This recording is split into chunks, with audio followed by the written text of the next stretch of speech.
Hello, good evening, नमस्कार। कैसे आप सभी? उम्मीद करते हैं मस्त होंगे, स्वस्थ होंगे। तो एक बार फिर से स्वागत है आपका अपने इस परिवार में जिसका नाम है GK GS by Amit Pandey. खास आज के विषय की जब बात की जाए तो आप भी जानते हैं कि राज्य स्पेशल परीक्षाओं को आधारित करते हुए ये पूरा का पूरा सेशन देख मिलता है, जहाँ पे हम रोज एक एक नए प्रश्नों की चर्चा करते हैं और जानते हैं आपके विषय के अनुरूप कुछ एक महत्वपूर्ण प्रश्नों की चर्चा, और कहीं न कहीं उस एग्जाम को लक्षित करते हुए हम यहाँ पे आपके साथ रोज रात 9 बजे जुड़ते हैं, जो आपकी परीक्षा के लिए काफ़ी महत्वपूर्ण सेशन होता है। तो अगर आप लोग इस सेशन में जुड़ चुके हैं तो पहला काम ये करिएगा कि इस सेशन को लाइक करते हुए अपने दोस्तों मित्रों के पास साझा भी कर दीजिएगा। चैनल पे पहली बार जुड़े हैं तो इसे सब्सक्राइब भी कर लीजिएगा। चलिए पहले प्रश्न के साथ जुड़ते हैं। आज का पहला प्रश्न जो आप सबके सम्मुख है, लेकिन साथ ही साथ इसी क्रम के कि सरस्वती महाभागे विद्या कमलोचने विद्या रूपी विशालाक्षी विद्या देही नमोस्तुते। माँ बागदेवी का सानिध्य इस तरीके से प्राप्त हो ताकि नित्य ऊंचाइयों को आप लोग अचीव करें, यही सदैव से हमारा आपके प्रति मानना होता है। चलेगा, पहले प्रश्न के साथ जुड़ते हैं। पहला प्रश्न आपके सम्मुख है कि छठी शताब्दी के दौरान ये जो मथुरा का लोकेशन है, मथुरा के लोकेशन की जब बात की जाए तो मथुरा के लोकेशन के आसपास का जो क्षेत्र है उसे किस नाम से जाना जाता है? खास अगर देखा जाए तो पांचाल, अंग, सूरसेन या फिर मत्स्य। अगर हम अपने यहाँ पे बात करें तो मथुरा के आसपास के क्षेत्र को हम लोग क्या नाम देते हैं? पहली बात तो आप भी जानते हैं कि अगर हम छठी शताब्दी की बात करें तो छठी शताब्दी मतलब हमारे यहाँ पे महाजनपद काल। महाजनपद काल की जब बात की जाए तो महाजनपद काल में आपने सदैव सुना होगा कि महाजनपद काल की जब बात की जाए तो पूरे भारत में जो चर्चा मिलती है, ये चर्चा मिलती है कि 16 महाजनपद थे। ठीक है, महाजनपद काल में भारत में कुल 16 महाजनपद थे और 16 महाजनपद में से खास करके आपके 8 जो थे वो आपके यूपी में स्थित थे। तो 8 महाजनपद आपके उत्तर प्रदेश में स्थित थे। मुख्यतः अगर देखा जाए तो इस 8 महाजनपद जो यूपी में स्थित है, खासा आप भी जानते हैं, इसके अंतर्गत जब हम बात करते हैं हमारे यूपी को लेकर के तो इसके बारे में जो चर्चा मिलती है वो कहाँ पे मिलती है? तो एक नाम मिलता है अंगुत्तर निकाय और एक नाम मिलता है भगवती सूत्र। ठीक है, तो अंगुत्तर निकाय और भगवती सूत्र की जब बात की जाए तो इनके बारे में पहली बार क्या होती है, इसकी चर्चा हमें प्राप्त होती है। मुख्यतः अगर देखा जाए तो अंगुत्तर निकाय और भगवती सूत्र के सापेक्ष ध्यान रखिएगा कि छठी शताब्दी के आसपास ये जो मथुरा का लोकेशन है, यहाँ पे कौन सा आपका महाजनपद है? तो हमारे यूपी की जब बात की जाए तो आपने कई बार सुना होगा जैसे मल्ल, ये कहाँ से मिलता है? ये आपके कुशीनगर लोकेशन से देख मिलता है। आपने नाम सुना होगा जैसे चेदी, चेदी की जब बात की जाए तो ये आपके बांदा का लोकेशन होता है। ठीक है, आपने कई बार सुना होगा किसके बारे में? जब हम बात करते हैं अपने यहाँ पे कौशल, तो कौशल, कौशल मतलब आपके भगवान राम का राज्य अर्थात अयोध्या, फैजाबाद का लोकेशन। यहीं पे अगर देखा जाए तो आपने नाम सुना होगा किसके बारे में? मथुरा, मथुरा खासा जहाँ पे सूरसेन का राज्य आता है। साथ ही साथ अगर देखा जाए तो इसी क्रम में आपने सुना होगा काशी, काशी अर्थात आप कह सकते हो कि जो बनारस का लोकेशन है। ठीक है, काशी की जब बात की जाए, काशी अर्थात बनारस की जब बात की जाए तो बनारस का नाम यहाँ पे आपको देख मिलता है। साथ ही साथ अगर देखा जाए तो आपने पांचाल के बारे में सुना होगा। पांचाल आपका वर्तमान जो फर्रुखाबाद का लोकेशन है। ठीक है, फर्रुखाबाद पांचाल का लोकेशन। साथ ही साथ अगर देखा जाए तो यहीं पे आपने नाम सुना होगा हस्तिनापुर, हस्तिनापुर इसकी राजधानी जो थी वो आपकी इंद्रप्रस्थ थी। ठीक है, इंद्रप्रस्थ के रूप में थी। और यहीं पे अगर देखा जाए तो एक लोकेशन था आपके कौशाम्बी से। ठीक है, कौशाम्बी की जब बात की जाए तो कौशाम्बी के बारे में आपने सुना होगा, जहाँ पे नाम की जब बात की जाए तो यहाँ पे आपने नाम सुना होगा किसके रूप में? वत्स के रूप में। ठीक है, तो अगर इसकी बात की जाए तो ये सब नाम आपको देखने को मिल जाते हैं। ठीक है, तो हम अपने यहाँ पे 8 महाजनपद प्रमुख रूप से देख पाते हैं जो हमारे यूपी में अवस्थित थे। अब यहाँ पे चूंकि पूछा मथुरा के आसपास का लोकेशन कौन था, तो मथुरा का जो आसपास का लोकेशन था यह आपके सूरसेन के रूप में जाना जाता है। ठीक है, तो सूरसेन की जब बात की जाए तो सूरसेन का नाम ध्यान रखिएगा जो मथुरा के आसपास का लोकेशन है। अंग के बारे में आपने सुना होगा, ये बिहार में पड़ता है और बिहार के सापेक्ष आपने सुना होगा यहाँ पे अगर देखा जाए तो अंग देश के जो राजा थे उनका नाम क्या था? आपने सुना होगा कर्ण। ठीक है, तो बताया जाता है कर्ण की जब बात की जाए जो सूतपुत्र थे उन्हें अंग देश का राजा नियुक्त किया गया था दुर्योधन के द्वारा। और पांचाल की जब बात की जाए, पांचाल आप जानते हैं फर्रुखाबाद, जहाँ से पांचाली का संबंध होता है, द्रुपद राजा का संबंध होता है। इवन ऋषि द्रोणाचार्य की जब बात की जाए तो इनका संबंध यहाँ देख मिलता है। एक नाम है चंद्रशेखर आज़ाद। चंद्रशेखर आज़ाद की जब बात की जाए तो ये कब शहीद हुए थे? चंद्रशेखर आज़ाद, चंद्रशेखर आज़ाद की जब बात की जाए तो ये 27 फरवरी को, 9 अगस्त को, 8 अप्रैल को, 22 मार्च को। चंद्रशेखर आज़ाद, पहली बात तो ये ध्यान रखिएगा चंद्रशेखर आज़ाद थे कौन? तो आप भी जानते हैं उन्नाव जिले में इनका जन्म हुआ है अगर इनकी बात की जाए तो उन्नाव जिले के अंतर्गत बदरका, ठीक है, बदरका नाम का गांव है, वहाँ पे इनका जन्म हुआ है। मतलब जन्म तो इनका महू मध्य प्रदेश में हुआ, लेकिन इनके पैतृक निवास स्थल आपके उन्नाव के अंतर्गत देख मिलता है। मुख्यतः अगर देखा जाए तो चंद्रशेखर आज़ाद के बारे में आपने कई बार सुना होगा कि ये क्रांतिकारी थे, और क्रांतिकारी के अंतर्गत खास करके जब हम गरम दल के नेताओं की बात करें तो गरम दल के नेताओं में इनका नाम देख मिलता है। आपने एक संस्था सुना होगा, हिंदुस्तान रिपब्लिकन एसोसिएशन, ठीक है। तो हिंदुस्तान रिपब्लिकन एसोसिएशन की जब बात की जाए तो एक संगठन के रूप में इसकी स्थापना की गई थी आपके 1924 में। और 1924 की जब बात की जाए तो उन्होंने क्या किया था, काकोरी ट्रेन कार्यवाही घटना को अंजाम दिया। तो काकोरी ट्रेन कार्यवाही की जब बात की जाए तो काकोरी ट्रेन कार्यवाही घटना को इन्होंने अंजाम दिया, और इस सापेक्ष क्या होता है, अलग अलग लोगों को पकड़ लिया जाता है, जिनमें कुछ लोगों को कह सकते हो कि फांसी की सज़ा दी जाती है। चंद्रशेखर आज़ाद चूँकि इसमें बरी हो जाते हैं, मुख्यतः आप कह सकते हो कि ये सबूत के अभाव में, तो सबूत के अभाव में इनको बरी कर दिया जाता है। लेकिन अंग्रेज़ों के नज़र में ये खटक रहे थे कि हमें किसी भी तरीके से इस व्यक्ति को क्या करना है, पकड़ना है। तो एक बार की घटना होती है कि ये अपने साथी मित्रों के साथ क्या कर रहे थे, विचार विमर्श कर रहे थे अल्फ्रेड पार्क प्रयागराज में। तो वहाँ पर इन्हें क्या किया गया, अंग्रेज अधिकारियों की मुखबरी के सापेक्ष में कह सकते हो कि यहाँ पर इनको घेर लिया गया, और घेर करके फिर क्या किया गया, आप कह सकते हो कि इनके साथ लड़ाई हुई दो पक्षों में। तो जितनी इनके पास गोली थी रिवाल्वर में उस तक इन्होंने अपना बचाव किया, लेकिन जब लगता है कि अब बच नहीं पाएंगे तो इन्होंने खुद को बोला कि आज़ाद आज़ाद है, आज़ाद रहेगा, और पिस्टल की जो एक गोली थी उसको अपनी कनपट्टी पे लगा के कह सकते हो स्वयं को शहीद कर दिया। तो ये घटना होती है आपके 27 फरवरी सन 1931 की जब बात की जाए तो 27 फरवरी सन 1931 का नाम ध्यान रखिएगा। इस टाइम पे चंद्रशेखर आज़ाद क्या हुए थे, यहाँ शहीद हुए थे। 9 अगस्त की घटना है। 8 अप्रैल एक नाम ध्यान रखिएगा, 8 अप्रैल भी काफ़ी फेमस है, क्योंकि 8 अप्रैल 1857 की जब बात की जाए तो इस दिवस में मंगल पांडे को फांसी दी गई थी। मंगल पांडे की जब बात की जाए तो मंगल पांडे को फांसी दिया गया था। और आपने कई बार सुना होगा कि 1857 की क्रांति के जो पहले शहीद हैं उनका नाम मंगल पांडे होता है। तो 1857 की जब बात की जाए तो मंगल पांडे पहले शहीद आपके माने जाते हैं, ठीक है। अच्छा, एक नाम और ध्यान रखिएगा, कई बार आपने सुना होगा हमारे यहाँ पर 23 मार्च क्या माना जाता है, तो ये माना जाता है शहीद दिवस।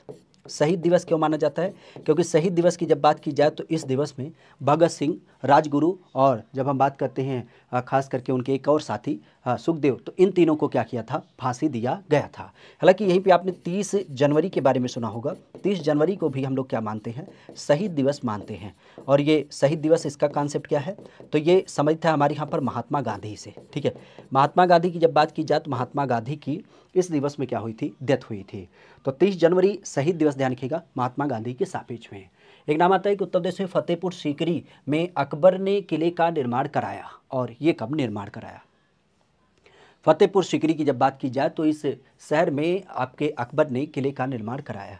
पहली बात तो ये ध्यान रखिएगा, अकबर शासक की जब बात की जाए तो अकबर शासक के द्वारा ये फतेहपुर सीकरी शहर को बड़े स्तर पे डेवलप किया गया, और यहाँ पे कुछ नई चीज़ें आपके बनाई गई। जैसे आपने सुना होगा यहाँ पे पंचमहल बनाया गया, ठीक है। यहाँ पे आपने सुना होगा गुजरात विजय के अवसर पर बुलंद दरवाज़ा, ठीक है। तो बुलंद दरवाज़ा की जब बात की जाए तो बुलंद दरवाज़ा यहाँ पे बनाया गया फतेहपुर सीकरी में। यहीं पे आपने सुना होगा कि इसके बारे में बीरबल महल बनाया गया, ठीक है। बीरबल महल की जब बात की जाए तो बीरबल महल बनाया गया। यहीं पे आपने नाम सुना होगा मरियम महल के बारे में, ठीक है। तो मरियम महल की जब बात की जाए तो मरियम महल यहाँ पे आपका बनाया गया। मरियम महल के अलावा अगर देखा जाए तो आपने सुना होगा जोधाबाई की छतरी, ठीक है। जोधाबाई की छतरी की जब बात की जाए तो जोधाबाई की छतरी जो है वो भी आपको यहाँ पे देख मिलता है, ठीक है। तो कई सारी चीज़ें आपको देख मिलती है। इवन आपने सुना होगा, जैसे एक नाम और आता है काफ़ी चर्चा में, शेख सलीम चिश्ती की दरगाह, ठीक है। तो शेख सलीम चिश्ती की जब बात की जाए तो शेख सलीम चिश्ती की जो दरगाह है वो भी यहाँ पे आपके बनाई गई है। तो शेख सलीम चिश्ती की दरगाह की जब बात की जाए तो ये भी आपके बनाई गई है। ये आपके इंडिविजुअल फतेहपुर सीकरी में है। अच्छा, अकबर ने कुछ और नाम कराए हैं, जैसे अकबर के द्वारा आपके आगरा की जब बात की जाए तो आगरा में एक क्या किया गया है, एक कह सकते हो कि लाल किला का निर्माण कराया गया है। आगरा में एक लाल किले की जब बात की जाए तो एक लाल किले का निर्माण आपके आगरा में कराया गया है, ठीक है। तो अकबर की जब बात की जाए तो अकबर के द्वारा लाल किले का निर्माण आगरा में कराया गया है। और अकबर की जब बात की जाए तो आपने सुना होगा शाही पुल, ये कहाँ पे बनाया है? शाही पुल की जब बात की जाए तो शाही पुल आपके जौनपुर में बनाया है। हालांकि लाल किले से एक नाम याद आता है आपके अकबर का किला, ये कहाँ पे बनवाया है? तो अकबर का जो किला है वह आपको देख मिलता है सदैव, आपने सुना होगा प्रयागराज के अंदर। तो प्रयागराज की जब बात की जाए प्रयागराज में एक अकबर का किला बनवाया गया है। अब मुख्यतः अगर देखा जाए तो फतेहपुर सीकरी में इस किले को कब बनवाया गया? तो ये आप भी जानते हैं ये 1572 में आपका बनवाया गया था अकबर के समय काल में। और खासा ध्यान रखिएगा, आज फतेहपुर सीकरी के इस किले की जब बात की जाए तो इस किले को आप भी जानते हैं कि यूनेस्को में ये शामिल है। ठीक है, यूनेस्को की जब बात की जाए तो यूनेस्को सूची में शामिल है 1986 में। 1986 की जब बात की जाए तो 1986 में इसको शामिल किया गया। हालांकि आगरा का जो लाल किला है वो भी आपके यूनेस्को में शामिल है। कब शामिल किया गया? तो ये आपके 1983 में, 1983 में इसको शामिल किया गया। और इसी के साथ आपके ताजमहल को भी शामिल किया गया है। ठीक है, तो ताजमहल और लाल किला इन दोनों को 1983 में आपका शामिल किया गया। तो 1572 की जब बात की जाए तो 1572 का समय काल ध्यान रखिएगा जब आपके फतेहपुर सीकरी को स्थापित किया गया। बाकी 1545 की जब बात की जाए तो आप भी जानते हैं इसी समय काल में शेर शाह सूरी की जब बात की जाए तो शेर शाह सूरी की मौत हो गई थी। 1722 की जब बात की जाए तो हमारे यहाँ पर क्या हुआ था? आपने नाम सुना होगा नवाब शहादत अली खान। ठीक है, तो शहादत अली खान जिन्हें हम बुरहान उल मुल्क के रूप में जानते हैं, इन्होंने अवध सत्ता की स्थापना की। और 1947 तो आप भी जानते हैं कि हमारा देश आज़ाद हुआ था। ठीक है, अटाला मस्जिद की जब बात की जाए तो अटाला मस्जिद का निर्माण किसके द्वारा कराया गया? अटाला मस्जिद की जब बात की जाए तो अटाला मस्जिद का निर्माण बेसिकली किसके द्वारा कराया गया? ये नाम होता है फिरोज शाह तुगलक के द्वारा, सिकंदर लोदी के द्वारा, इब्राहिम शाह सरकी के द्वारा, इल्तुतमिश के द्वारा। कौन से कैसे व्यक्ति होते हैं जिन्होंने अटाला मस्जिद का निर्माण कराया? देखिए, इस मस्जिद की जब बात की जाए तो इसकी अवस्थिति क्या है? पहली बात तो आपको पता होनी चाहिए, ये जौनपुर में स्थित है। जौनपुर में ये आपका अटाला मस्जिद स्थित है। हालांकि अटाला मस्जिद की जब बात की जाए तो इसके अलावा और आपने नाम सुना होगा जैसे लाल दरवाज़ा मस्जिद, लाल दरवाज़ा मस्जिद। इवन यहीं पे आपने नाम सुना होगा किसके बारे में? खास करके झझरी मस्जिद। ठीक है, तो झझरी मस्जिद की जब बात की जाए तो झझरी मस्जिद का भी नाम ध्यान रखिएगा। तो झझरी मस्जिद हो गई, लाल दरवाज़ा मस्जिद हो गई, अटाला मस्जिद हो गई, ये सब नाम आपको यहाँ पर दिख मिलते हैं। कहाँ पे? जौनपुर में। तो जौनपुर की जब बात की जाए तो जौनपुर के सापेक्ष में इसको किसके द्वारा डेवलप किया गया? तो ये डेवलप किया गया था इब्राहिम शाह सरकी। आपने कई बार सुना होगा सरकी शासन के बारे में। तो सरकी शासन की जब बात की जाए तो सरकी शासन के अंतर्गत क्या किया गया? इसको डेवलप किया गया था। ठीक है, बाकी इल्तुतमिश की जब बात की जाए तो इसने क्या किया? इसने बदायूं के अंतर्गत एक आपका जामा मस्जिद बनवा रखा है। ठीक है, तो जामा मस्जिद की जब बात की जाए तो जामा मस्जिद जो है वो आपके बदायूं में इल्तुतमिश के द्वारा बनवाया गया है। सिकंदर लोदी की जब बात की जाए तो उसने आगरा शहर की स्थापना की है 1504 में। और फिरोज शाह तुगलक की जब बात की जाए तो उसने तो जौनपुर शहर की स्थापना की है। ठीक है, जौनपुर शहर की स्थापना की है। इवन आप कह सकते हो किसकी याद में? तो जौना खान की याद में। जौना खान, या जिसको हम क्या बोलते हैं, मोहम्मद बिन तुगलक के रूप में जानते हैं।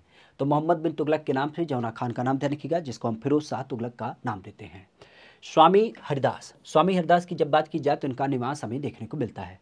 स्वामी हरिदास की जब बात की जाए तो स्वामी हरिदास का निवास हमें देखने को मिलता है। ये कहाँ पे? अलीगढ़ में, मथुरा में, वृंदावन में, या फिर आपके रामपुर में। स्वामी हरिदास की जब बात की जाए तो स्वामी हरिदास हमारे यहाँ पर कहाँ निवास करते हैं?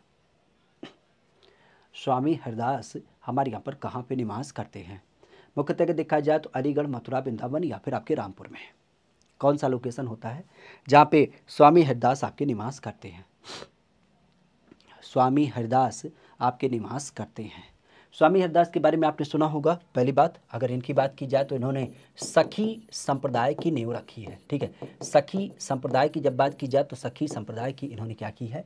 नींव रखी है। मुख्यतः अगर देखा जाए तो इनका जो जन्म है वो कहाँ पे है? तो जन्म की जब बात की जाए तो जन्म आपके अलीगढ़ में। और यही कारण होता है कि कई बार आपने सुना होगा अलीगढ़ का पुराना नाम हरिगढ़ जो देख मिलता है, उसे बार बार कहा जाता है कि इसका नाम जल्द ही हरिगढ़ कर दिया जाए। बाकी अगर देखा जाए तो इनका संबंध कहाँ से है? तो इनका मुख्य जो संबंध है, आपने निधि वन के बारे में सुना है, निधि वन। तो निधि वन की जब बात की जाए जो मूल आपके वृंदावन एरिया में पड़ता है, तो वृंदावन निधि वन में क्या है? इनका संदर्भ आपको दिख मिलता है। तो वृंदावन में स्वामी हरदास का नाम प्रमुख रूप से। स्वामी हरदास के सापेक्ष ध्यान रखिएगा, इनके कई सारे शिष्य जिन्होंने संगीत शिक्षा को सीखा है। संगीत शिक्षा की जब बात की जाए तो संगीत शिक्षा में आपने देखा होगा ध्रुपद धमार की जब बात की जाए तो ध्रुपद धमार के ये प्रणेता माने जाते हैं। और ध्रुपद धमार के सापेक्ष में आपने सुना होगा इनके दो बड़े महत्वपूर्ण शिष्य, एक का नाम होता है तानसेन और एक का नाम होता है बैजू बावरा। तो बैजू बावरा और तानसेन की जब बात की जाए तो इन दोनों का नाम काफ़ी चर्चा में रहता है। जहाँ तानसेन की जब बात की जाए तो तानसेन का संदर्भ क्या था? तानसेन आप भी जानते हैं मध्य प्रदेश ग्वालियर से समित है। और बैजू बावरा की जब बात की जाए तो ये गुजरात से समित है। ठीक है, तो गुजरात की जब बात की जाए तो गुजरात से बैजू बावरा, और मध्य प्रदेश के संदर्भ में अगर देखा जाए तो मध्य प्रदेश के संदर्भ में क्या होता है, यह आपके तानसेन का नाम देख मिल जाता है। तो ध्रुपद धमार के संबंधित आपके स्वामी हरदास, इनके आश्रम की जब बात की जाए तो आपके वृंदावन में स्थित है। देश में संगीत आधारित एक आपका विश्वविद्यालय है, इसकी स्थापना की गई है कहाँ पे? लखनऊ में, कानपुर में, फैजाबाद में या फिर आपके बनारस में। संगीत आधारित विद्यालय, अगर इसकी बात की जाए तो इसकी स्थापना कहाँ पे करी गई है? आज संगीत आधारित विद्यालय की जब बात की जाए तो लखनऊ में, कानपुर में, फैजाबाद में या फिर आपके बनारस में। पहली बात तो ये ध्यान रखिएगा, संगीत की जब बात की जाए तो पहली बार जो संगीत में चर्चा मिलती है वो कहाँ पे? तो आपने सदैव सुना होगा सामवेद के बारे में। ठीक है, सामवेद की जब बात की जाए तो सामवेद में पहली चर्चा मिलती है हमें किसके बारे में? संगीत के बारे में।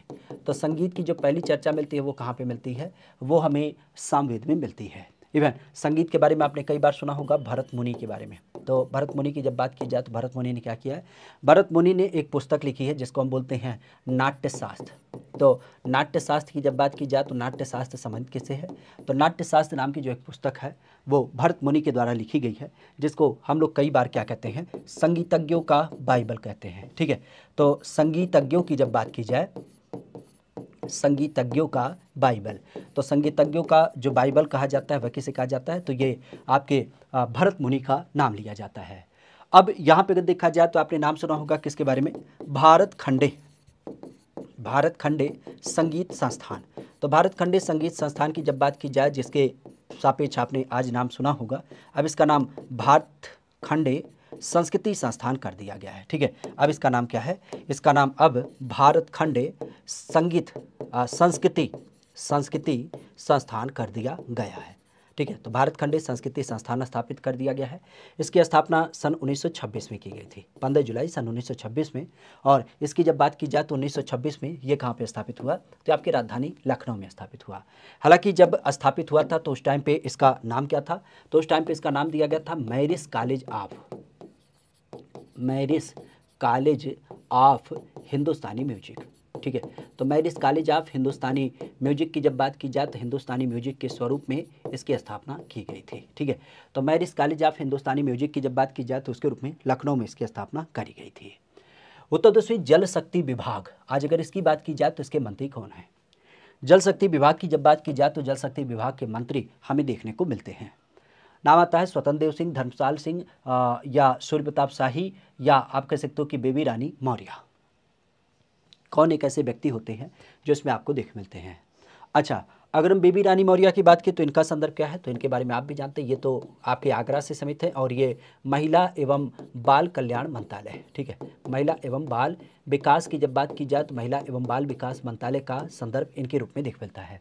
तो महिला एवं बाल विकास मंत्रालय ये आपके बेबी रानी मौर्य से समित होता है। सूर्य प्रताप शाही की जब बात की जाए तो यूपी के ये कृषि मंत्री माने जाते हैं, यूपी के ये कृषि मंत्री माने जाते हैं। धर्मपाल सिंह की जब बात की जाए तो ये कौन है? तो ये हमारे यूपी में पशुपालन मंत्री होते हैं। ठीक है, पशुपालन मंत्री की जब बात की जाए तो पशुपालन मंत्री कौन है? ये आज हमारे धर्मपाल सिंह हो जाते हैं। तो जल शक्ति मंत्रालय की जब बात की जाए तो ये किसके पास है? ये आज आपने देखा होगा स्वतंत्र देव सिंह के पास। स्वतंत्र देव सिंह की जब बात की जाए तो उनके पास ये मंत्रालय होता है। अच्छा, जल शक्ति मंत्रालय ये तो यूपी के आपके ये हो जाते हैं। अगर हम केंद्र की बात करें तो केंद्र में कौन स्थित है? तो केंद्र में आपने सुना होगा क्या नाम आता है उनका? गजेंद्र शेखावत, गजेंद्र शेखावत। तो गजेंद्र शेखावत की जब बात की जाए तो ये हमारे यहाँ पर क्या होते हैं? ये जल शक्ति मंत्रालय के प्रमुख मंत्री हो जाते हैं। वैसे हमारे यूपी में अभी आपने सुना होगा जलग्राम, ये कहाँ से समित है? तो जलग्राम आपके जखनी से समित है। जखनी बेसिकली आपके बांदा में अवस्थित है। तो बांदा की जब बात की जाए तो बांदा में जखनी हो जाता है। एक नाम आपने सुना होगा जल पुरुष, तो जल पुरुष यूपी में कौन है? तो यूपी में आपने नाम सुना होगा उमा शंकर पांडे। ठीक है, उमा शंकर पांडे की जब बात की जाए तो उमा शंकर पांडे नाम ध्यान रखिएगा। और जल पुरुष की अगर बात की जाए तो भारत में कौन है? तो भारत में आपने नाम सुना होगा राजेंद्र सिंह के बारे में। राजेंद्र सिंह की जब बात की जाए तो राजेंद्र सिंह आपके राजस्थान से समेत हैं, जिनको हम लोग जल पुरुष की संज्ञा दे देते हैं। ठीक है, आगे की बात की जाए तो किस एक क्षेत्र में हमें झूमर नृत्य देखने को मिलता है? झूमर नृत्य झूमर नृत्य की जब बात की जाए तो इसका संकलन हमें कहाँ पे देख मिलता है? आपके बुंदेलखंड में, पूर्वांचल में, रुहेलखंड में, या फिर आपके मध्यांचल में? कौन सा एक ऐसा लोकेशन होता है जहाँ पे आपके क्या होता है, झूमर नृत्य आपका आयोजित किया जाता है? झूमर नृत्य की जब बात की जाए तो बेसिकली आपके झूमर नृत्य का आयोजन किया जाता है ये बुंदेलखंड, पूर्वांचल, रुहेलखंड या फिर मध्यांचल में।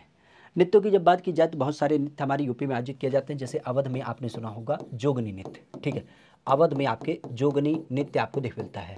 जैसे आपने नाम सुना होगा नटवरी नृत्य। नटवरी नृत्य की जब बात की जाए तो ये कहाँ पे? नटवरी नृत्य आपने पूर्वांचल का नाम सुना होगा, यहाँ पे आपको देख मिलता है। इसके अलावा अगर देखा जाए तो आपने छोलिया नृत्य के बारे में सुना होगा, ये आपके क्या हो जाता है, ये भी आपको यहीं पर देख मिलता है, छोलिया नृत्य। इवन आपने छपेली नृत्य सुना होगा। इन सब की जब बात की जाए, आपने कठघोड़वा नृत्य के बारे में सुना होगा। ठीक है, कठघोड़वा नृत्य की जब बात की जाए तो इन सब का नाम सुना होगा।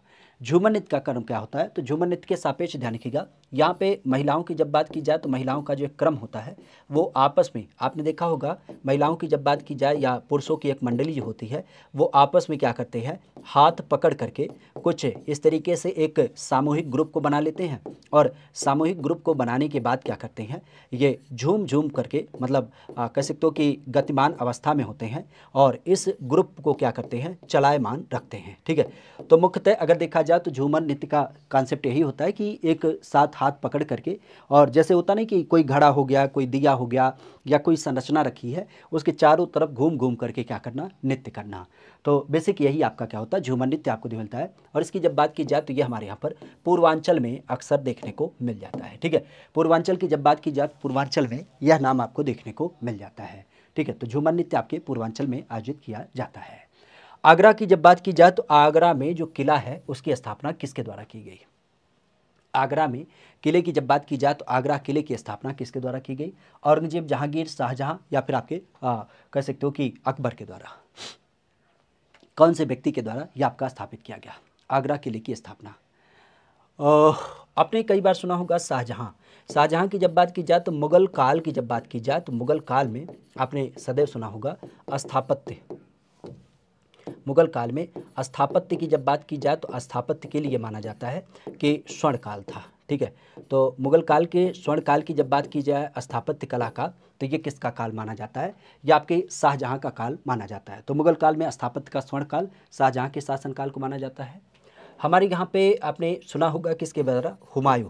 हुमायूं की जब बात की जाए तो हुमायूं ने क्या किया था? चित्रकला को जन्म दिया था, और चित्रकला जन्म के सापेक्ष में आपने देखा होगा जहांगीर को हम लोग क्या कहते हैं, चित्रकला का स्वर्णकाल। ठीक है, तो चित्रकला का स्वर्णकाल जो कहा जाता है वो जहांगीर के शासनकाल को कहा जाता है। इवन शाहजहां का शासनकाल ताजमहल क्यों कहा जाता है? क्योंकि आप भी जानते हैं इसने ताजमहल को बनवा रखा है। ठीक है, तो इसी कारण से इसको स्वर्णकाल कहा जाता है। आगरा के किले की जब बात की जाए तो ये बनवाया गया है आपके अकबर के द्वारा। अकबर की जब बात की जाए तो अकबर के द्वारा ये बनवाया गया है।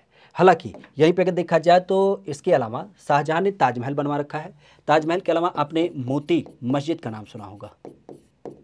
मोती मस्जिद जो है ये भी आपके शाहजहां ने बनवा रखा है। अच्छा, शाहजहां की जब बात की जाए तो इसने जामा मस्जिद बनवा रखा है दिल्ली का जामा मस्जिद। जामा मस्जिद के अलावा अगर देखा जाए तो लाल किला, जो लाल किला है दिल्ली का, वो भी इसी के द्वारा बनवाया गया है। ठीक है, बाकी अगर हम बात करें तो हमारे यहाँ पर हुमायूं के बारे में ध्यान रखिएगा। हुमायूं की जब बात की जाए तो हुमायूं की कब्र कहाँ पे स्थित है? हुमायूं की कब्र की जब बात की जाए तो ये दिल्ली में पड़ता है। ठीक है, हुमायूं की कब्र आपकी दिल्ली में पड़ती है। शाहजहां की कब्र कहाँ पे स्थित है? तो शाहजहां की कब्र जो है वो ताजमहल में स्थित है, और आपने सुना होगा इनकी बेगम जो थी मुमताज़, तो मुमताज़ के साथ क्या है, ये आपका स्थापित यहाँ पे किया गया है। अकबर की जो कब्र है वो कहाँ पे स्थित है? तो अकबर के बारे में आपने सुना होगा, इसकी जो कब्र है वो आपके सिकंदरा देख मिलती है। सिकंदरा मतलब आगरा में। ठीक है, जहांगीर का कहाँ पे स्थित है? तो जहांगीर के बारे में आपने सुना होगा लाहौर। लाहौर की जब बात की जाए तो लाहौर जो आज पाकिस्तान का है वहाँ पे आपको जहांगीर का कब्र आपको दिख मिलता है। वैसे जहांगीर ने ही, ध्यान रखिएगा, ये जो सिकंदरा की कब्र है उसका निर्माण करा रखा है। ठीक है, तो अलग अलग व्यक्तियों की जब बात की जाए तो अलग अलग व्यक्तियों के आपके नाम देखने को मिल जाते हैं।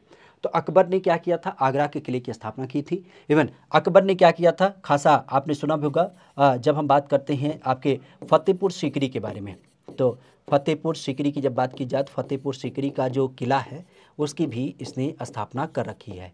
और इसके अलावा अगर देखा जाए तो जो आपके अकबर की बात की जाती है तो अकबर का एक किला आपको देख मिलता है, ये कहाँ पे स्थित है, तो यह आपको देख मिलता है प्रयागराज। इसका भी निर्माण इसने क्या किया है, यहाँ पे करा रखा है। तो प्रयागराज में अकबर का किला भी बनाया गया है, फतेहपुर सीकरी का भी किला है और अकबर के द्वारा यह किला आपके आगरा में स्थापित ऑलरेडी है। ठीक है, प्रदेश के किस जिले में आसफी मस्जिद आपको दिख मिलती है? आसफी मस्जिद, ये अयोध्या में, बनारस में, लखनऊ में या फिर आपके गोरखपुर में? आसफी मस्जिद। खास अगर देखा जाए तो इसका संदर्भ क्या होगा?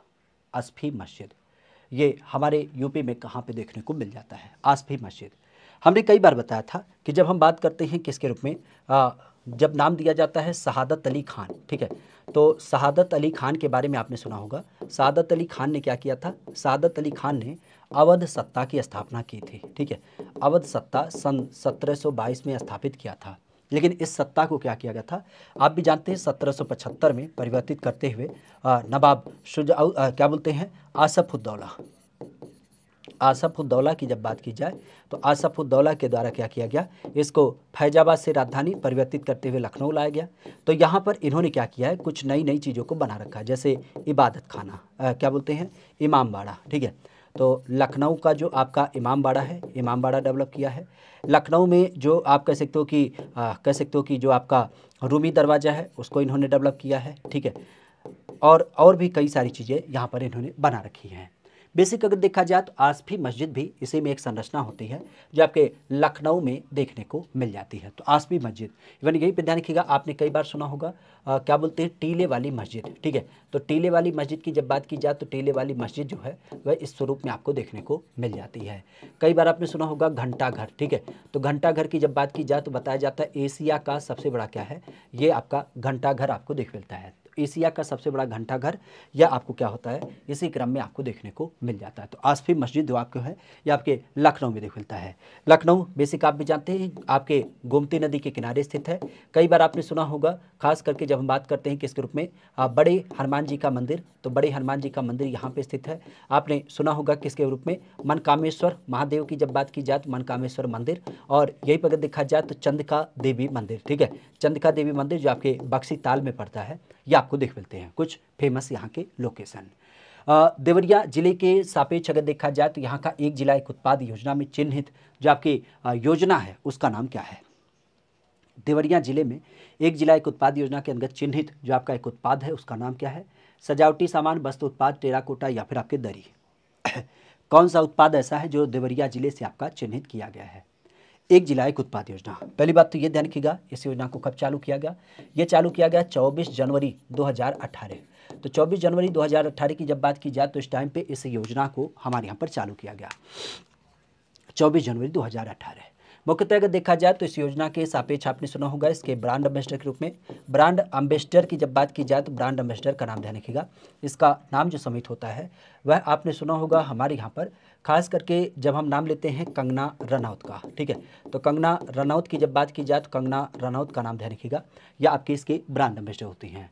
हमारे यूपी में जो 75 जिले हैं तो 75 जिलों के सापेक्ष क्या किया गया है, आपके 75 ऐसे यूनिक उत्पाद चिन्हित किए गए हैं जो उस लोकेशन विशेष में आपके बनाए जाते हैं। देवरिया की जब बात की जाए तो देवरिया में जो घरों में आपके सजावटी सामान इस्तेमाल किए जाते हैं, जैसे ये झूमर वगैरह होती है, तो इसको यहाँ पे बनाया जाता है। वस्तु उत्पाद की जब बात की जाए तो ये आपने सुना होगा जैसे बाराबंकी, बाराबंकी के अलावा आपने सुना होगा जैसे अंबेडकर नगर जिला। ठीक है, इवन आपने इटावा का नाम सुना होगा। तो इन सब जिलों की जब बात की जाए तो इन सारे जिलों में वस्त्र उत्पाद आपको दिख मिलता है, इटावा, अंबेडकर नगर, बाराबंकी। ठीक है, टेराकोटा की जब बात की जाए तो टेराकोटा आप भी जानते हैं ये गोरखपुर से समित है, और इसी पड़ोस में पड़ता है आपका गाजीपुर। गाजीपुर जिले की जब बात की जाए तो गाजीपुर के सापेक्ष में जौनपुर का नाम आपने सुना होगा, तो जौनपुर का नाम ध्यान रखिएगा। जौनपुर में क्या होता है, जौनपुर में दरी होती है, और साथ ही साथ गाजीपुर की जब बात की जाए तो गाजीपुर में क्या होता है, गाजीपुर में आपने सुना होगा जूट वाल हैंगिंग, क्या कहते हैं, जूट वाल हैंगिंग। तो जूट वाल हैंगिंग की जब बात की जाए तो इसका नाम आपके कहाँ से देख मिलता है, तो आपके गाजीपुर में देख मिलता है। तो सजावटी सामान देवरिया से हो जाता है। वैसे देवरिया के सापेक्ष ध्यान रखिएगा, देवरिया से एक मिलता जुलता नाम मिलता है देवरिया ताल। कन्फ्यूज मत होइएगा, क्योंकि देवरिया ताल की जब बात की जाए तो ये देवरिया में नहीं बल्कि कन्नौज जिले में अवस्थित है। ठीक है, तो देवरिया ताल आपके कन्नौज में पड़ता है।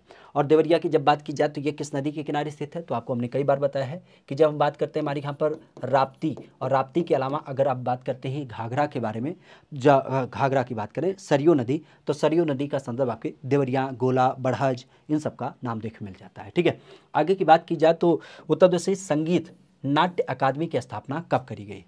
उत्तर प्रदेश में राज्य का संगीत नाट्य अकादमी की स्थापना कब की गई, 1926, 1962, 1963 या फिर 1975 के अंतर्गत। राज्य का संगीत नाटक अकादमी राज्य का संगीत नाटक अकादमी बेसिक अगर देखा जाए तो इसकी स्थापना कब करी गई है। संगीत नाटक अकादमी मुख्यतः अगर देखा जाए तो संगीत नाटक अकादमी के रूप में आपको ख्याल आना चाहिए, ये राज्य सरकार का एक संस्थान है जिसके अंतर्गत व्यक्तियों को क्या होता है, नाटक के साथ संगीत दोनों विधाओं के बारे में चर्चा मिलती है। तो इसकी स्थापना जो की गई है वो की गई है 1963 में। ठीक है, 1963 में इसकी स्थापना करी गई है राज्य संगीत नाटक अकादमी। अगर यहीं पर 1975 की बात की तो इस टाइम पे क्या स्थापित किया गया है, तो इस टाइम पे स्थापित किया गया है भारतेंदु नाट्य अकादमी। ठीक है, तो भारतेंदु नाट्य अकादमी की जब बात की जाए तो ये कब स्थापित किया गया, ये आपके 1975 में स्थापित किया गया। 1962 की जब बात की जाए तो इस टाइम पे क्या स्थापित किया गया, यूपी के सापेक्ष आपने ललित कला अकादमी का नाम सुना होगा। ठीक है, तो ललित कला अकादमी की जब बात की जाए तो ये आपके 1962 में स्थापित किया गया। और 1926 की जब बात की जाए तो इस टाइम पे क्या स्थापित है, इस टाइम पे आपने सुना होगा भारतेंदु संगीत संस्थान। ठीक है, तो भारतेंदु संगीत संस्थान की जब बात की जाए तो आपके 1926 में, तो 1926 में भारतेंदु संगीत संस्थान, 1962 में आपका ललित कला अकादमी, 1963 में आपका राज्य संगीत नाटक अकादमी और 1975 में भारतेंदु नाट्य अकादमी, ये सब नाम आपको दिख मिलते हैं। उत्तर प्रदेश में कत्थे का व्यापार करने वाली जो एक जनजाति है उसका नाम क्या है। हमारे यहाँ पर एक्चुअली एक जनजाति है जो कत्थे का व्यापार करती है, तो कत्थे का व्यापार करने वाली इस जनजाति का बेसिकली नाम हो जाता है थारू, खरवार, पहरिया या फिर आपके बुक्सा। कौन सी जनजाति ऐसी है जो इसका व्यापार करती है, कत्थे का व्यापार करने वाली जनजाति कौन सी है, थारू, खरवार, पहरिया या फिर बुक्सा।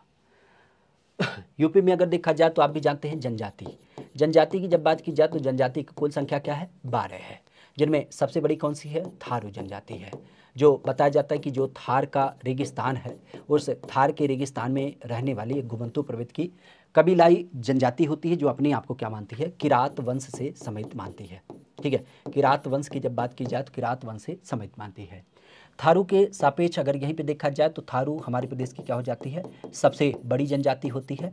और यहीं पर अगर देखा जाए तो बनरावत की जब बात की जाए तो बनरावत ध्यान रखिएगा, खास करके आपने सुना भी होगा बन राकच के बारे में। तो बनरावत की जब बात की जाए तो ये क्या होती है, ये हमारे प्रदेश की सबसे छोटी मतलब संख्या में कह सकते हो कि न्यूनतम संख्या पाई जाती है। ठीक है, मतलब जिनकी संख्या क्या होती है, सबसे कम पाई जाती है। अगर यहीं पे देखा जाए तो आपने सुना भी होगा सोनभद्र में सबसे ज़्यादा जनजाति पाई जाती है। बागपत की जब बात की जाए तो बागपत में सबसे कम पाई जाती हैं। और जलौन की जब बात की जाए तो जलौन में कोई जनजाति नहीं, अयोध्या में कोई जनजाति नहीं पाई जाती है। तो इस चीज़ को भी ध्यान रखिएगा।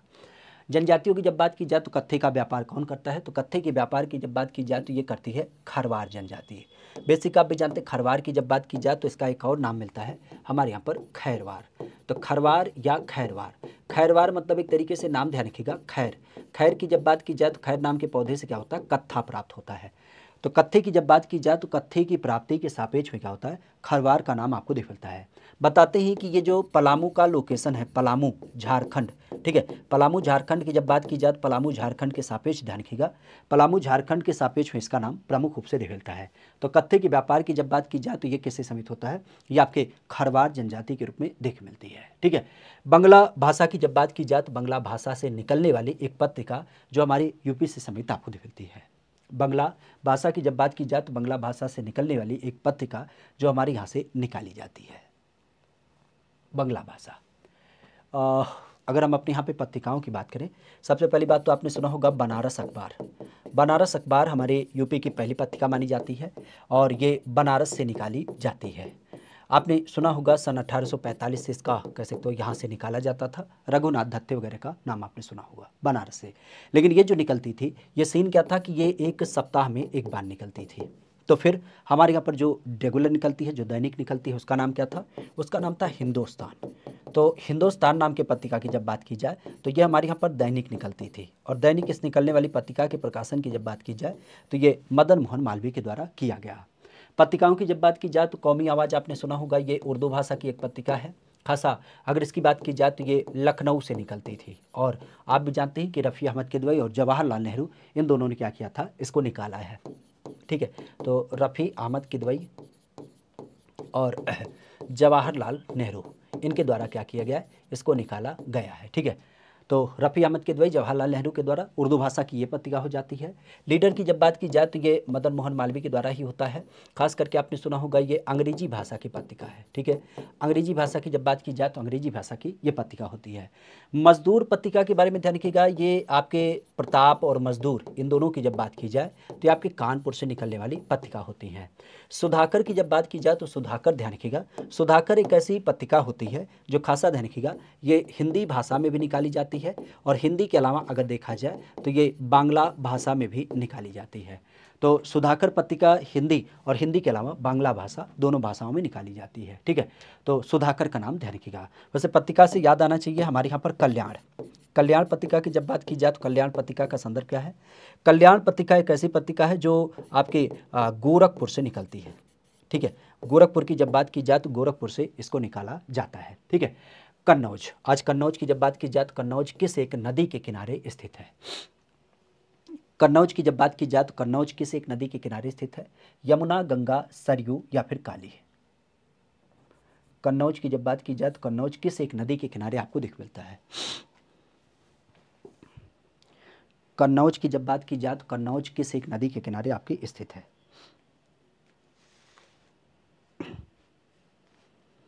कन्नौज की जब बात की जाए तो कन्नौज किस एक नदी के किनारे हमें देखने को मिलता है? कन्नौज की अवस्थिति।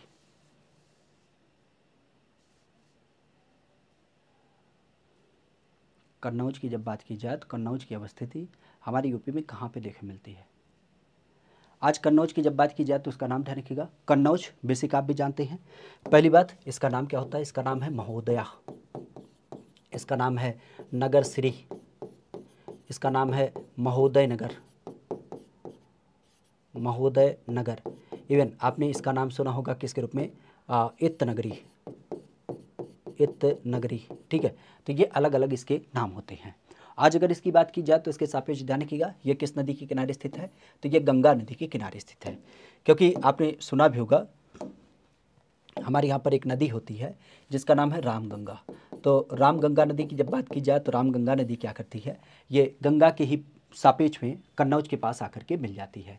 यमुना की जब बात की जाए तो यमुना का संदर्भ क्या है? तो यमुना के संदर्भ आपने नाम भी सुना होगा, जैसे बागपत, जैसे हमीरपुर। ठीक है, बागपत, हमीरपुर, इवन आपने नाम सुना होगा इटावा, ये सब नाम इससे समेत आपको मिलते हैं। सरयू की जब बात की जाए तो सरयू के किनारे कौन स्थित है? अयोध्या। अयोध्या की जब बात की जाए तो अयोध्या आपके सरयू नदी के किनारे स्थित है। अच्छा, काली की जब बात की जाए तो काली का कॉन्सेप्ट क्या है? काली का कॉन्सेप्ट आपने देखा होगा, ये हमारे यूपी में देख मिलता है, खास करके कासगंज जिले से। कासगंज जिले की जब बात की जाए तो कासगंज जिले से काली नदी का क्रम आपको दिख मिलता है। 13वें तीर्थंकर बिमलनाथ, अगर इनकी बात की जाए तो इनकी जन्मस्थली कौन मानी जाती है? 13वें तीर्थंकर बिमलनाथ की जब बात की जाए तो इनकी जन्मस्थली हमें देखने को मिलती है कानपुर में, आगरा में, प्रयागराज में या फिर आपके फर्रुखाबाद में। 13वें तीर्थंकर बिमलनाथ, इनकी जन्मस्थली क्या होती है? खासा बिमलनाथ, अगर इनकी बात की जाए पहली बात तो आपने नाम सुना होगा किसके राप में, जब हम बात करते हैं शोभानाथ के बारे में। तो शोभानाथ की जब बात की जाए तो शोभानाथ का मंदिर कहाँ पे स्थित है, तो शोभानाथ का मंदिर जो स्थित है वो आपके श्रावस्ती में स्थित है, कल हमने बताया था। और श्रावस्ती किस लिए जाना जाता है, क्योंकि आप भी जानते हैं यहाँ पे संभवनाथ की जो है, संभवनाथ का क्या है, जन्म माना जाता है। तो एक तरीके से शोभानाथ का जो मंदिर है वह किससे समित है, तो वो हमारे यहाँ पर जैन धर्म से समित आपके मंदिर के रूप में जाना जाता है।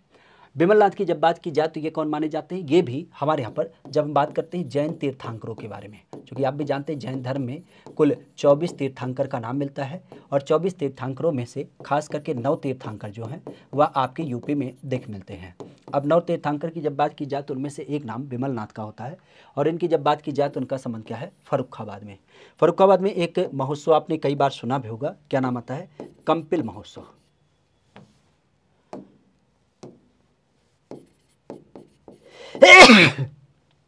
कंपिल महोत्सव।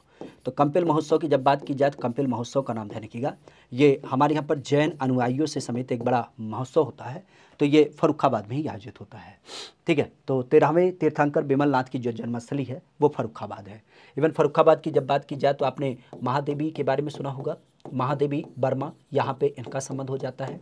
महादेवी वर्मा के अलावा अगर देखा जाए तो आपने नाम भी सुना होगा, इसके सापेक्ष में एक व्यक्ति और जुड़ते हैं जिनका नाम है बारह मेहर। ठीक है, तो बारह मेहर की जब बात की जाए तो बारह मेहर की जन्मस्थली भी हो जाती है। आपने नाम सुना होगा द्रोणाचार्य के बारे में, तो द्रोणाचार्य का भी जन्मस्थली यही माना जाता है।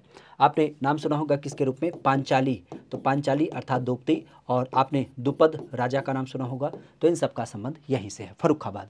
फर्रुखाबाद आज जाना जाता है किसके लिए, तो हाथ की छपाई के लिए। ठीक है, हाथ की छपाई की जब बात की जाए तो हाथ की छपाई के लिए इसका नाम देखने को मिल जाता है, फर्रुखाबाद। ठीक है, आगे की बात की जाए तो गौड़ऊ नृत्य ये आयोजित किया जाता है। गौड़ऊ नृत्य की जब बात की जाए तो यह आयोजित किया जाता है रामपुर में, आगरा में, पूर्वांचल में, या फिर आपके बनारस में। गौड़ऊ नृत्य, गौड़ऊ नृत्य की जब बात की जाए तो ये हमारे यूपी में आयोजित किया जाता है। कहाँ पे, रामपुर, आगरा, पूर्वांचल या फिर बनारस, किस लोकेशन में गौड़ऊ नृत्य का आयोजन किया जाता है, गौड़ऊ नृत्य। गौड़ऊ नृत्य की जब बात की जाए तो इसका संदर्भ क्या होगा, गौड़ऊ नृत्य। आज गौड़ऊ नृत्य की जब बात की जाए तो इसके बारे में तो आप भी जानते हैं, गौड़ऊ का जो संबंध होगा मुख्य रूप से, अगर आज यूपी की बात की जाए तो यूपी के सापेक्ष में ये जो नाम देख मिलता है, ये एक तरीके से कहिएगा कि हास्य नृत्य है। ठीक है, हास्य नृत्य है। हास्य नृत्य होने का मतलब हंसी ठिठोली के ऊपर आधारित करते हुए नृत्य होता है। और जब भी हमारे यहाँ पर शादी विवाह का एक मौसम आता है तो उस टाइम पे क्या होता है, ये पूर्वांचल विशेष में आपका आयोजित होता है। ठीक है, तो पूर्वांचल की जब बात की जाए, जैसे आपने सुना होगा यहाँ पे नक्कटैया। ठीक है, तो नक्कटैया मेला आप जानते हैं। ठीक है, इसी तर्ज पर आपने सुना है एक नृत्य होता है जिसको हम बोलते हैं नटवरी नृत्य। ठीक है, नटवरी नृत्य, और यहीं पे आपने नाम सुना होगा किसके रूप में, झूमर नृत्य। ठीक है, तो झूमर नृत्य के अलावा अगर देखा जाए तो ये क्या हो जाता है, गौड़ऊ नृत्य आपको देखने को मिल जाता है। खासा ये शादी विवाह के अवसर पर क्या होता है, इसको आयोजित किया जाता है पूर्वांचल में। नाम आता है अजराड़ा घराना, ये किसके लिए फेमस है, उत्तर प्रदेश में अजराड़ा घराना। बेसिक अगर देखा जाए तो इसकी प्रसिद्धि क्या है, तबला, सितार, बांसुरी या फिर आपके शहनाई। किस एक कारण से हम लोग अजराड़ा घराना को जानते हैं। अजराड़ा घराना की जब बात की जाए तो अजराड़ा घराना की जो एक प्रसिद्धि होती है वह किस कारण से मानी जाती है, अजर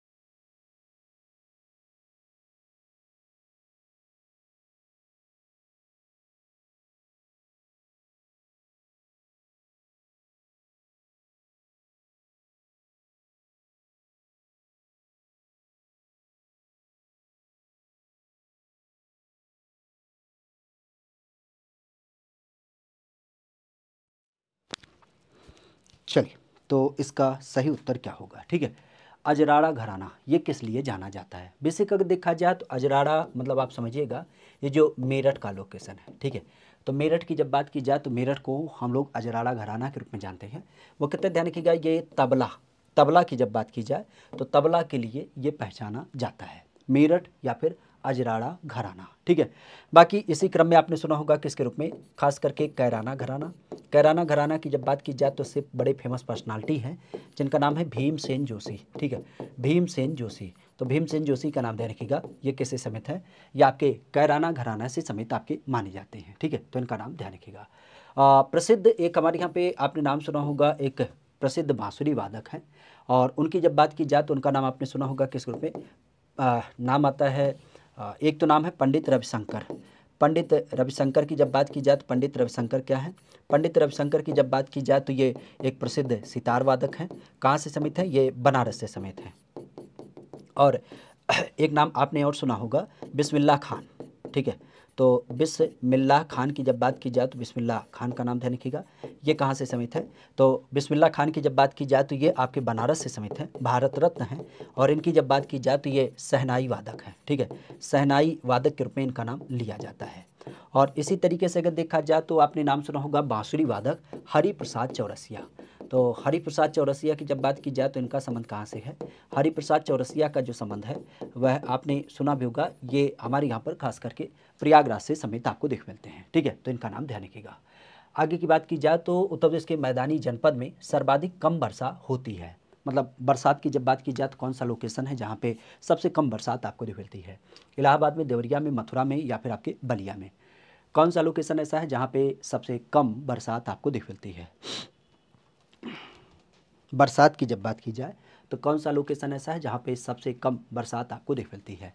अब बरसात की जब बात की जाए तो बरसात का कॉन्सेप्ट आपने देखा भी होगा कि हमारे यूपी की जब बात की जाए तो हमारे यूपी में पूर्वांचल में क्या होता है, पूर्वांचल में सबसे ज़्यादा बरसात होती है, और उसमें भी गोरखपुर। ठीक है, गोरखपुर की जब बात की जाए तो इसका नाम ध्यान रखिएगा। पूर्वांचल में भी तराई क्षेत्र ध्यान रखिएगा। ठीक है, तराई क्षेत्र की जब बात की जाए तो तराई क्षेत्र में क्या होता है, सबसे ज़्यादा बरसात होती है। गोरखपुर में कितना, 184.7 सेंटीमीटर। ठीक है, 184.7 सेंटीमीटर गोरखपुर में बरसात होती है। और हमारी यूपी में जो सबसे कम बरसात होती है मथुरा में 54.4 सेंटीमीटर। ठीक है, तो मथुरा की जब बात की जाए तो मथुरा में सबसे कम 54.4 सेंटीमीटर बरसात होती है। बेसिक ये जो बरसात होती है आपने सुना होगा, बंगाल की खाड़ी से उठने वाली जो पूर्वा हवाएं होती हैं, जिसको हम एक तरीके से क्या बोलते हैं, पूर्वा मानसूनी हवा के रूप में नाम देते हैं। ये हमारे यहाँ पर होती कहाँ से है, तो ये दक्षिण पश्चिम की जब बात की जाए तो दक्षिण पश्चिम से उठने वाले जो मानसूनी हवाएं होती हैं उसके माध्यम से आपको देखने को मिल जाता है। तो मथुरा की जब बात की जाए तो मथुरा में क्या होता है, सबसे कम बरसात आपको देखने को मिल जाती है, कितना, 54.4 सेंटीमीटर। ठीक है, हालांकि बरसात हमारे यहाँ पर जो सबसे ज़्यादा होती है वह कब होती है, तो ये हो जाती है जुलाई महीने में। तो जुलाई महीने की जब बात की जाए तो जुलाई महीने में क्या होता है, सबसे ज़्यादा हमारे यहाँ पर बरसात होती है। और मुख्यतः आपने सुना होगा यहाँ पे लगभग प्रदेश की कुल बरसात का 60% आपका बरसात हो जाता है। उत्तर दक्षिण और पूर्व पश्चिम गलियारा, ये आज हमारे यूपी में कहाँ पे आपके मिलते हैं, उत्तर पश्चिम और पूर्व पश्चिम गलियारा। पहली बात तो ये ध्यान रखिएगा, कानपुर आपने कई बार सुना होगा, इसको हम क्या बोलते हैं, अपने यहाँ पे राजमार्गों का चौराहा कहा जाता है। राजमार्गों का चौराहा हम अपने यहाँ पे कानपुर को कहते हैं। इवन आपने सुना होगा हमारे यहाँ पर NH2 की जब बात की जाए तो ये यूपी का क्या है, सबसे बड़ा माना जाता है, सबसे बड़ा या सबसे लंबा एक तरीके से आपका सड़क माना जाता है, जिसको अब हम NH19 के रूप में नाम देते हैं। ठीक है, नेशनल हाईवे 19। ठीक है, तो इस चीज़ को ध्यान रखिएगा। बाकी उत्तर दक्षिण और पूर्व पश्चिम जो गलियारे मिलते हैं वो कहाँ पे मिलते हैं, तो आपके झांसी में मिलते हैं। आज झांसी की जब बात की जाए तो झांसी का नाम ध्यान रखिएगा, ये सस्य वानिकी शोध संस्थान और सस्य वानिकी के अलावा अगर यहीं पे देखा जाए तो चारा एवं चारागाह शोध संस्थान जो है वो भी आपको यहीं पर देखने को मिल जाता है। ठीक है, आगे की बात आती है कि उत्तर प्रदेश से सर्वाधिक केला उत्पादन कहाँ पे देख मिलता है। केला उत्पादन की जब बात की जाए तो सबसे ज़्यादा केला उत्पादन आपका देख मिलता है देवरिया, कुशीनगर, प्रयागराज या फिर आपके सोनभद्र में। कौन सा लोकेशन है जहाँ पे सबसे ज़्यादा आपका क्या होता है, केला उत्पादित किया जाता है, सबसे ज़्यादा केला उत्पादित आपका किया जाता है। केला उत्पादन की जब बात की जाए तो इसका नाम, केला वैसे आप जानते भी हैं, केला हम अपने यहाँ पे किसको कहते हैं, कदली। ठीक है, तो कदली को हम लोग केला कह देते हैं। वैसे केले की जब बात की जाए तो आप जानते हैं कुशीनगर, क्योंकि कुशीनगर लोकेशन की जब बात की जाए तो यहाँ पे आपने सुना होगा केला महोत्सव वगैरह का भी आयोजन किया जाता है। ठीक है, केला महोत्सव का आपने नाम सुना होगा। ठीक है, तो केला का नाम ध्यान रखिएगा। ठीक है, केला की कुछ वैरायटी आपने सुना होगा, जैसे चीनी, चीनी के अलावा मालभोग। ठीक है, मालभोग, इवन आपने नाम सुना होगा दुधेश्वर। ठीक है, दुधेश्वर, और एक नाम आता है चंपा। ये क्या होती हैं? ये केला की कुछ वैरायटी होती हैं, अलग अलग उसकी वैरायटी होती हैं। हमारे यहाँ पर केला का जो सामान्य इस्तेमाल किया जाता है, एक तो आपने देखा होगा कच्चे केले का इस्तेमाल सब्जी में इस्तेमाल किया जाता है। एक केले की जब बात की जाए तो एक आपका फल के रूप में इस्तेमाल किया जाता है, और एक आपने देखा होगा केले का हमारे यहाँ पर आटा और चिप्स वगैरह बनाया जाता है। ठीक है, ये फलाहार में इस्तेमाल किया जाता है। ठीक है, आटा और चिप्स की जब बात की जाए तो इसका इस्तेमाल किया जाता है। बेसिक अगर देखा जाए तो केले के सापेक्ष में एक चीज़ और ध्यान रखिएगा, हमारे यहाँ पर अभी केला फाइबर के आपने उत्पाद देखे होंगे, और ये कहाँ से समित है, तो केला फाइबर के जो संबंधित आपके उत्पाद हैं ये भी आपके इसे कुशीनगर जिले से देखने मिलता है, जहाँ पे ऐसे उत्पाद आपके बनाए जाते हैं। 2011 की जनगणना के अनुसार उत्तर प्रदेश में जनसंख्या का लिंगानुपात कितना है? यूपी में लिंगानुपात कितना हो जाता है? ये 912 होता है, 902 होता है, 829 होती है, 242 होती है। जनगणना 2011 है। पहली बात 19,98,000, 12,341 ये कुल संख्या होती है।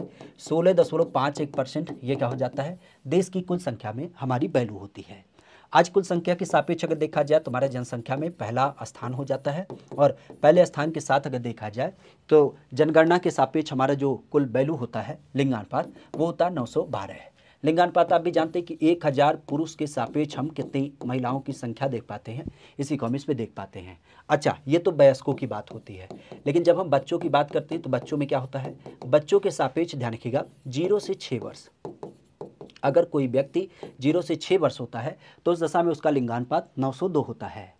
अगर यहीं पे देखा जाए तो 829 क्या है? ये हमारे यहाँ पर जनसंख्या जनघनत्व आपको दिख मिलता है, जनघनत्व 829 है। 242 की जब बात की जाए तो ये क्या है? ये न्यूनतम जनघनत्व है। न्यूनतम कहाँ से है? तो ये आपके ललितपुर में है। ललितपुर में न्यूनतम जनघनत्व आपको दिख मिलता है। तो ज़्यादा कहाँ पे है? तो ज़्यादा की जब बात की जाए तो आपने सुना होगा ये गाजियाबाद में। गाजियाबाद की जब बात की जाए तो गाजियाबाद का नाम ध्यान रखिएगा, जहाँ पे 3,971 लोग आपके 1 वर्ग किलोमीटर में निवास करते हैं। ठीक है, आगे की बात की जाए तो उत्तर प्रदेश में किस जिले में सुनहली महोत्सव का आयोजन किया गया? ठीक है, सुनहली महोत्सव की जब बात की जाए तो इसका आयोजन किया गया। सुनहली बेशक ध्यान रखिएगा कि हमारे यहाँ पर आपने पटैटो नाम सुना है, तो पटैटो में एक पटैटो होती है जिसे स्वीट पटैटो कहा जाता है, लोकल में उसे गंजी कहते हैं। मुख्यतः अगर देखा जाए तो इसको हमारे यहाँ पर लोग जब फास्ट वगैरह होते हैं तो भून करके खाते हैं या बॉयल करके खाते हैं। तो स्वीट पटैटो सुनहली महोत्सव के रूप में जाना जाता है। कहाँ पे आयोजित होता है? तो इस आयोजन की जब बात की जाए तो ये आपके गोरखपुर में। गोरखपुर की जब बात की जाए तो गोरखपुर में इसका आयोजन किया जाता है। हालांकि सिद्धार्थनगर में काला नमक चावल महोत्सव, प्रयागराज में अमरूद महोत्सव। ठीक है, झांसी में आपका स्ट्रॉबेरी महोत्सव, और स्ट्रॉबेरी के अलावा अगर देखा जाए तो आपके झांसी में आयुर्वेद का महोत्सव ये आपके आयोजित किए जाते हैं। अच्छा, गोरखपुर की जब बात की जाए तो यहीं पे ध्यान रखिएगा रेशम महोत्सव का भी आयोजन लास्ट टाइम किया गया था। एक और नाम ध्यान रखिएगा, हमारे यहाँ पर श्री अन्न ये लखनऊ में, और श्री अन्न के अलावा अगर देखा जाए तो आपका आम महोत्सव ये लखनऊ में। एक नाम ध्यान रखिएगा आगरा में। आगरा की जब बात की जाए तो यहाँ पे क्या? यहाँ पे बाजरा महोत्सव। ठीक है, तो बाजरा महोत्सव की जब बात की जाए तो आपके आगरा में नाम आता है। कि आयुर्वेद महोत्सव की जब बात की जाए तो यह यूपी के किस जिले में धूमधाम से मनाया जाता है? आयुर्वेद महोत्सव। अब आयुर्वेद आप भी जानते हैं, आयुर्वेद के लिए अभी हमने चर्चा किया कि आयुर्वेद कहाँ से है? झांसी से है। तो झांसी की जब बात की जाए तो झांसी से इसका संबंध होता है, संयोग से आप कहते तो कोई ऑप्शन इसमें नहीं है। ठीक है, बहुत अच्छी बात है। झांसी से आपका आयुर्वेद महोत्सव आपको देखने को मिल जाता है। कुशीनगर में क्या है? तो कुशीनगर में केला महोत्सव हो जाता है। वृंदावन में क्या है? वृंदावन में द्रुपद महोत्सव हो जाता है। फर्रुखाबाद की जब बात की जाए तो यहाँ पे कंपिल महोत्सव होता है। और आगरा की जब बात की जाए तो आगरा में ताज महोत्सव होता है। ठीक है, तो अलग अलग प्रकार के क्या हो जाते हैं? ये आपके महोत्सव अलग अलग लोकेशन में देख मिलते हैं। ठीक है, बाकी यूपी पुलिस की अगर आप तैयारी करते हैं और यूपी जीके विशेष आपका कमजोर है तो उस दशा में आपके लिए ये सिद्धार्थ बैच काफ़ी महत्वपूर्ण होगा। ये सिद्धार्थ बैच को आप ले सकते हैं। कुल मिला जुला के कहाँ पे मिलेगा? तो GK GS by Amit Pandey application पे यह प्राप्त हो जाएगा। यूपी पुलिस कांस्टेबल के लिए आप तैयारी करते हैं और चाहते हैं प्रैक्टिस करना, तो कुल 10 अंग्रेजी 10 हिंदी भाषा के आपके 20 टेस्ट आपके साथ साझा किए गए हैं केवल 20 रुपये में, और ये भी आपकी इसी एप्लीकेशन पे अवेलेबल है। तो आप इसे देख सकते हैं। बाकी कोई समस्या होती है तो उसे कमेंट करिएगा। चैनल पे पहली बार जुड़े थे तो इसे सब्सक्राइब करेगा। वीडियो अच्छी लगी है तो इसे लाइक करते हुए अपने दोस्तों मित्रों के पास साझा भी करेगा। ठीक है, आज के लिए इतना ही। Thank you, all the best.